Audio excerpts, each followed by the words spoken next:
Hi, welcome back. I hope you're all safe and healthy. Today in this video, I'm going to talk about using post activities for songs. So far, we have done several other videos related to why to use songs, how to use them, how to choose them. Now I guess it's high time we talked about post activities.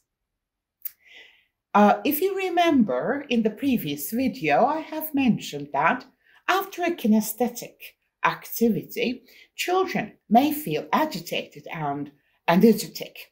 So they need a kind of a soothing, calming down activity, which we call settling down activities. Post activities can function as settling down activities. A cognitive game, for example, related to the song, will keep them in their seats. That will give you a chance to control them again after such a huge physical activity. They will also have some time to relax and digest what they have learned. Post activities are also necessary to wrap up what they have learned.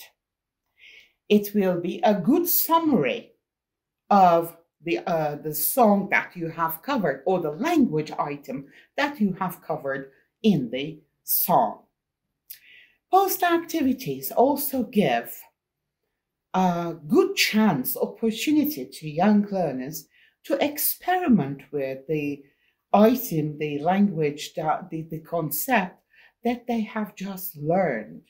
They will play with this new element. Okay?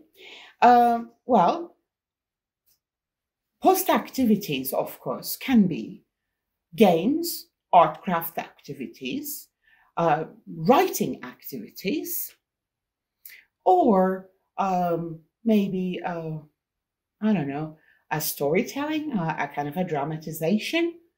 So anything can function as a post activity. If you're planning to use a reading or a writing activity as a post activity, please don't forget that very young learners do have limited reading and writing skills. So if you want to use the lyrics of the words, for example, lyrics of the song, maybe you should just forget it when you're teaching very young learners, because they cannot read the lyrics. They cannot fill in the blanks, for example. They cannot understand the missing word or the phrase. So it will just be a waste of time. Now let's assume that I have taught Baba Black Sheep. I can use a craft activity like this one. Well, remember, with craft activities, we always assign the materials beforehand. So we ask them to bring the materials with them. You may have the template for the students, but still they need to have some cotton or maybe some yarn to make the body of the sheep. And then they need 2 clothespins, preferably wooden, if they can find wooden ones. And with young learners, we show the end product before they start doing the craft activity or the art activity. So they have a general idea of what they're going to end up with. So bring a sample, put it on your desk, let them refer to the end product whenever they feel lost. And then you can give instructions, such as cut along the lines of the template. Maybe paste the cotton on the sheep. Color the cotton black.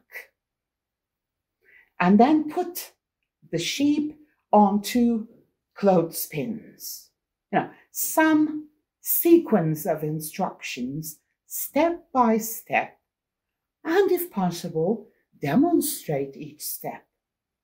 So children will feel safe and comfortable when they're following the instructions.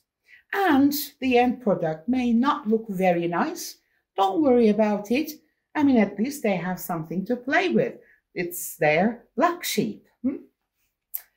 Or you can use another activity, which is a kind of a game. This one is a maze. Well, you have the black sheep over here and the little boy down the lane. So the black sheep needs to go to the little boy. But on its way, it's going to collect some bags. At the end of the road, how many bags does the black sheep have for the little boy? So it's not a simple maze. It is a kind of a summary of the song. Well, if your learners know how to read and write, you can use the lyrics.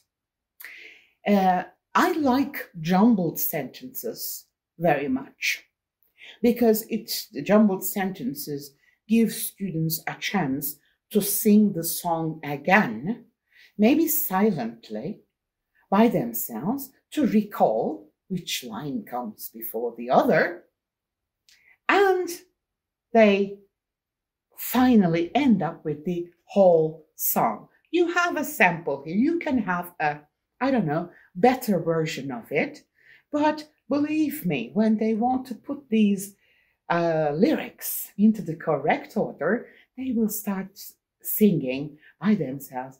Ba, ba, black sheep, have you any wool? See? So they're still with the song, but they're doing something else. And they have the written version. You can finish it there all, or you can decide to use all these post activities as a transition or as pre-activities of another teaching point, or to elaborate what you have taught.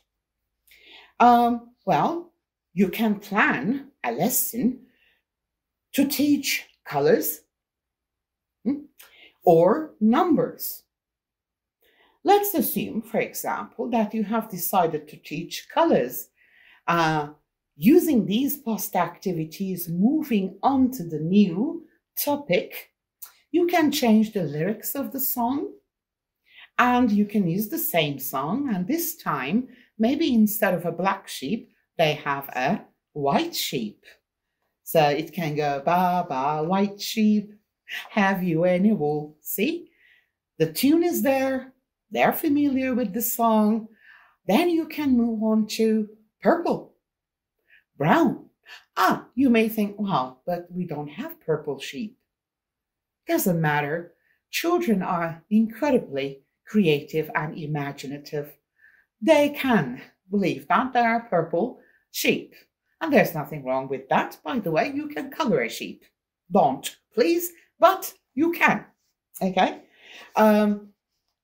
If somehow you decide to continue teaching numbers using the same song,